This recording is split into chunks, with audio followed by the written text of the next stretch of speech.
Not many theories from the global metropole think of violence as constitutive of social order. In fact, the usual approach is to think of violence as a breakdown of social order. But colonial societies were constituted by violence, worldwide violence. In fact, the First World War was global colonisation, not that small affair in Europe in 1914, but a genuinely world experience of massive constitutive violence, out of which colonial social orders came, and often through further violence, post-colonial social order. So violence plays a different role in the social experience of the majority world. We have to think differently even about issues that are familiarly theorised in northern social science, such as the trinity of intersectionality at present, race, gender and class. All, I think, have to be theorised differently out of colonial experience. And I really don't have 3 hours to talk, so I'll just let that idea sit and try to give some concrete examples of theorists who illustrate why that colonial and post-colonial situation is crucial for the development of science. The post-colonial realities themselves constitute social thought differently. Development cannot be thought the same way in the metropole and the periphery. And here I appeal to the very familiar argument of Celso Furtado, who is being celebrated in this conference, and rightly so, and was one of the people who established that point most firmly a generation ago. The process of class formation is not the same in the periphery as it is in the metropole. If I can give an example that I'm sure none of you have seen before, a social thinker from the Pacific Islands, an area that we don't usually think of as having social theory at all, but they do. The author here is Epele Haofa, who worked much of his life in Fiji, and whose book, We Are the Ocean, has in it, I think, a couple of extremely interesting essays on class formation and social change in the recent lives of South Pacific societies. In the process of colonisation and in post-colonial dependence situation, where the centres of power are transnational corporations, in this case sometimes coming from Australia and New Zealand, strangely, and develop... Wow, that's impressive. Did I say something right? Where development agencies themselves are a central feature of the power structure, and where the local developmental state is tightly integrated with banks and development agencies, and where Indigenous languages and the cultures that are associated with them are increasingly the province of the marginalised poor, who are left behind by the development of a local transnational ruling class integrated with the development industry. So a different story, and involving different kinds of cultural struggles.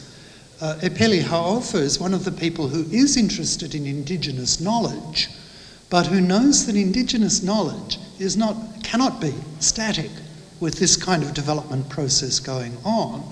So in the later part of his life, he developed at the University of the South Pacific in Fiji an extremely interesting visual art-based project of renovation of Indigenous culture, one of the products of which is on the cover of his book. A third theorist that I want to mention in making the case for the difference, if you like, of social analysis in the global periphery is the work of Veena Das, anthropologist from India, whose work I'm sure many of you know, and whose wonderful book, Critical Events, published in the mid-1990s, is, I think, one of the best books in social science I have read in the last 10 or 15 years. There are many wonderful things in Veena Das's work, including an analysis which really redefines the concept of an industrial accident when she talks about that devastating mass poisoning in the city of Bhopal. But what also interests me is her analysis of gender relations in the context of the massive communal violence that occurred in India, not at the moment of colonisation, but at the moment of decolonisation, when the British left India and gave as their final gift to the Indian people partition, with something like 1 million people killed in the communal and international violence that surrounded those events in 1947 and 1948. And in that analysis, Das describes how gender relations were restructured by communal violence as women, and very specifically women's bodies, became the field through which organised and emerging political formations among men fought out their rivalry and their conflict. And it's a very, very moving and difficult piece of social analysis where she describes the way women formed accommodations to kidnapping, communal separation, communal violence, which were then in turn disrupted by the developmentalist state when the political situation stabilised among the men. So this is, if you like, fragments of an argument that social science, when it is genuinely constructed from the social experience of the periphery, cannot look like social science constructed in the metropole.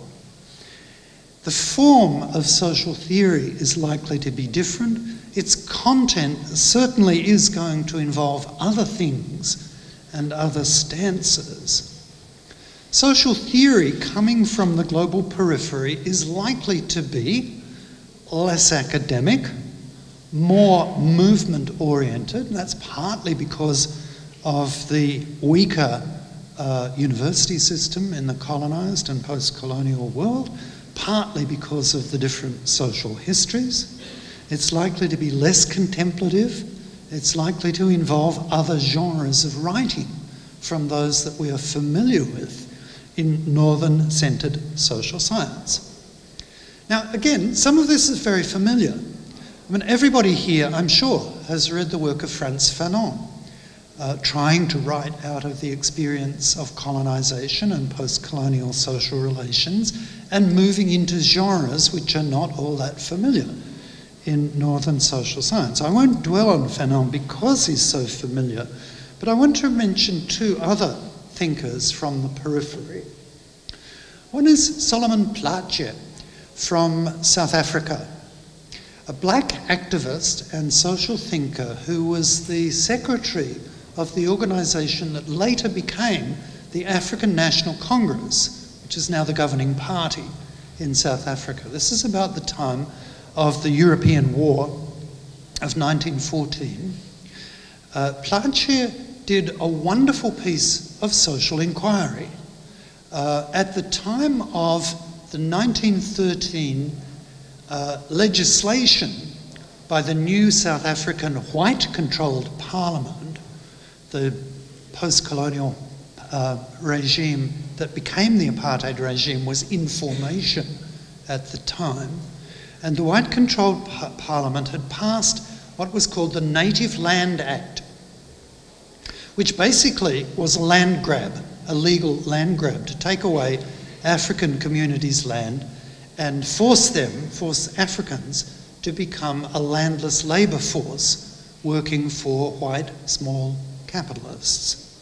Familiar process in many parts of the world, but here, of course, it took a specifically racialised form. And Parte did a wonderful piece of social science going around African communities affected by this legal land grab, travelling by bicycle backwards and forwards across South Africa, collecting the stories of African families, which he then put together into a book.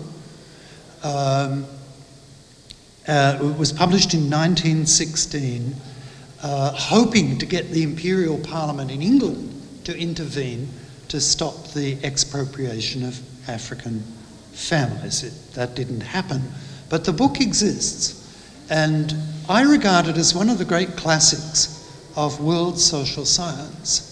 I really think it should be part of our curricula everywhere as an example of the formation of knowledge in the process of resistance to the deepening of colonisation. The second thinker I want to refer to is Ali Shariati from Iran, another of the heroes of my book, Southern Theory. Shariati was a sociologist, a theologian, a political activist, imprisoned by the Shah's regime, among other things. He produced a quite fascinating sociology of intellectuals. He produced a really remarkable analysis of the structure of cultural power in Iran in his day, and the role of religion, specifically Islam, in contesting neo-colonial power and domination. So he is one of the people whose thinking, whose social thought actually was a precondition for the Iranian Revolution. It is said that at the time of the Iranian Revolution in 1979, Shariati's thought was as influential as the thought of Ayatollah Khomeini, though in the civil war that followed the revolution, his line of thought lost out and the religious conservatism actually won, and thus we have the repressive regime that exists in Iran today. I'm conscious of trespassing on your patience, and I don't want to sort of outlast my welcome. So I'll just gesture at one or two other issues which I think have to be thought differently in construction of theory when we start from the global south. One is the issue of land, which is almost never a major issue in social theory in the global metropole. You don't find land being discussed very much in the texts of theory that we usually refer to. But colonialism was precisely a process of taking land. That's why Parte's work is so important. And in post-colonial societies, land continues to be a first-class political issue, a source of social conflict of major importance, as you know, in this country, given the importance of struggles over the possession and redistribution of land, the political existence of, forgive my pronunciation, Movimiento Sem Terra, and the emerging debates about reforestation and global carbon markets will also make land use in the global periphery politically central.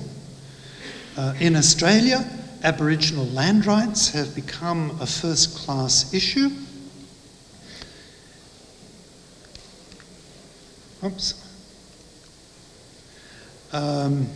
And have led to fascinating developments in social thought as illustrated by the work of Marcia Langton, an Indigenous intellectual from Australia, who has written about what she calls grandmother's law, something which isn't discussed in gender analysis very familiarly, but ought to be, because it was the relationship of women, especially older women, to the land, their knowledge of ritual and social process, which was crucial to the survival of Aboriginal communities as they were forced off their land by the processes of colonisation.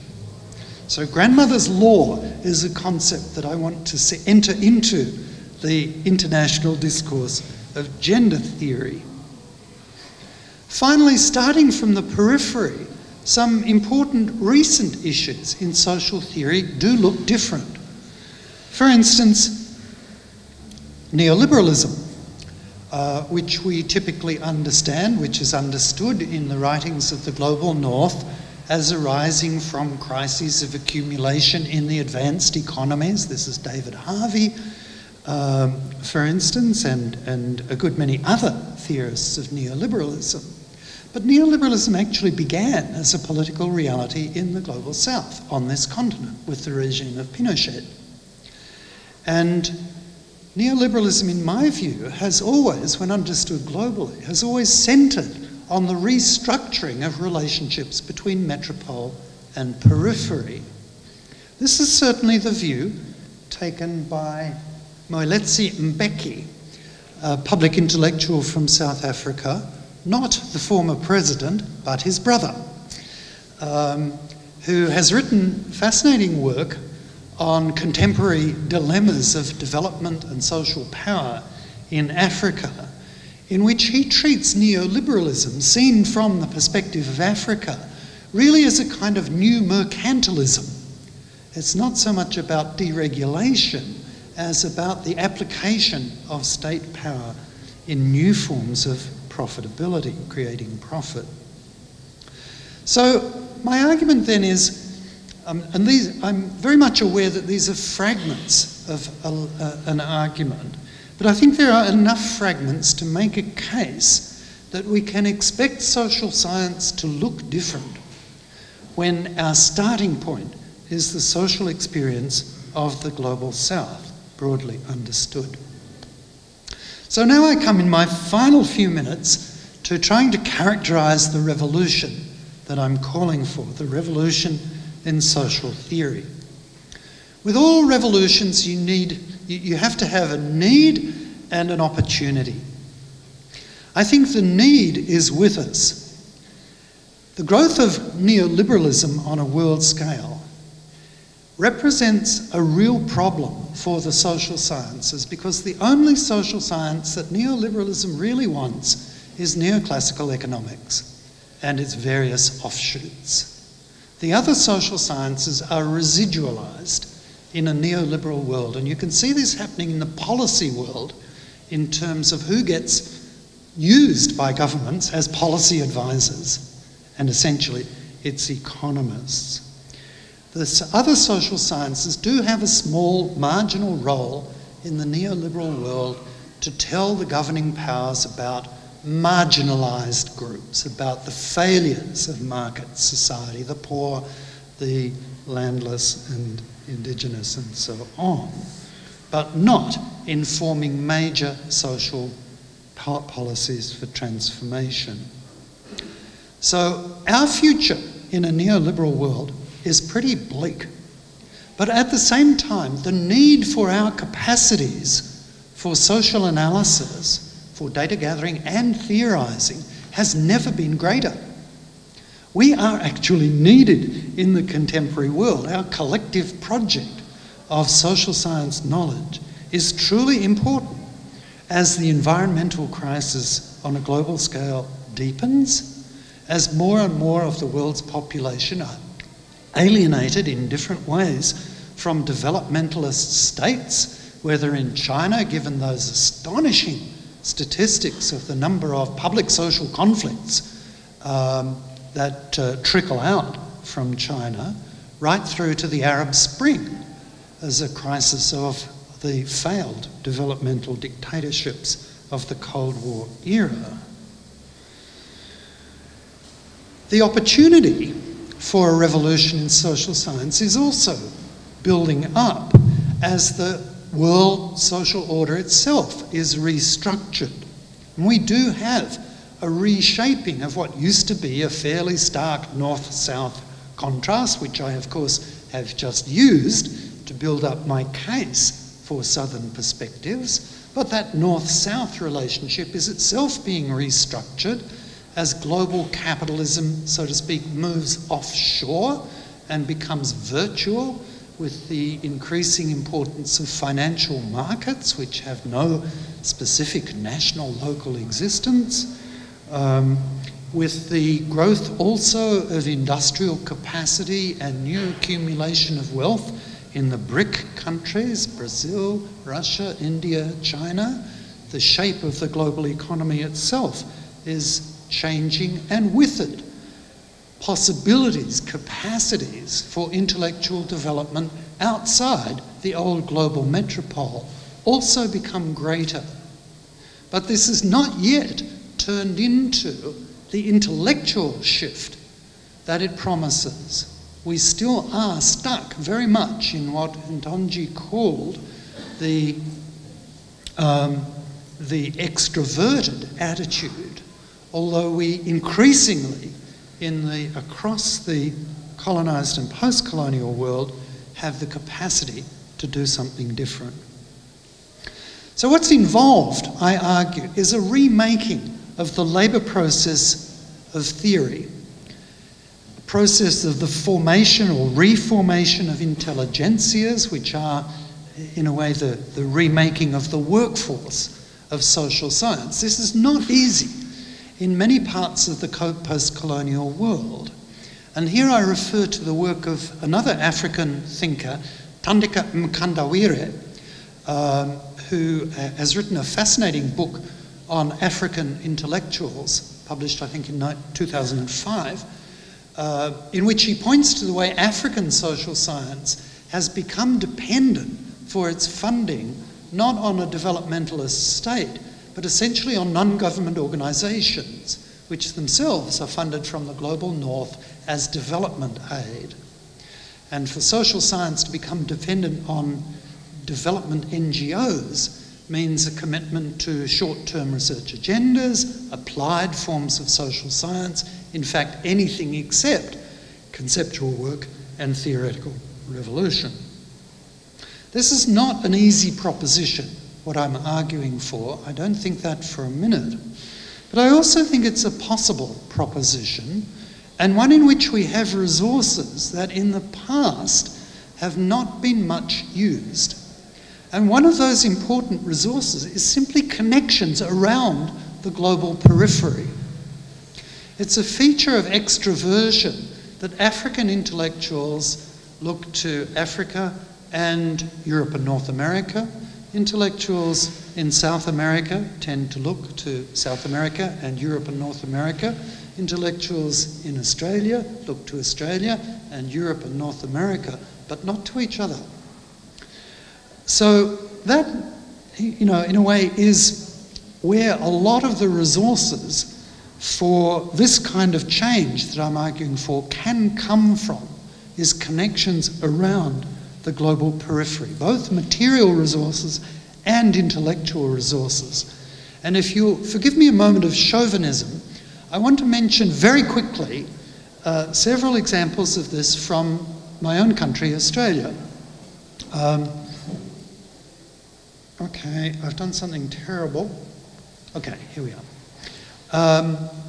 Very quickly, 4 examples of work in Australia which has begun to come to terms with these questions of social science on a world scale.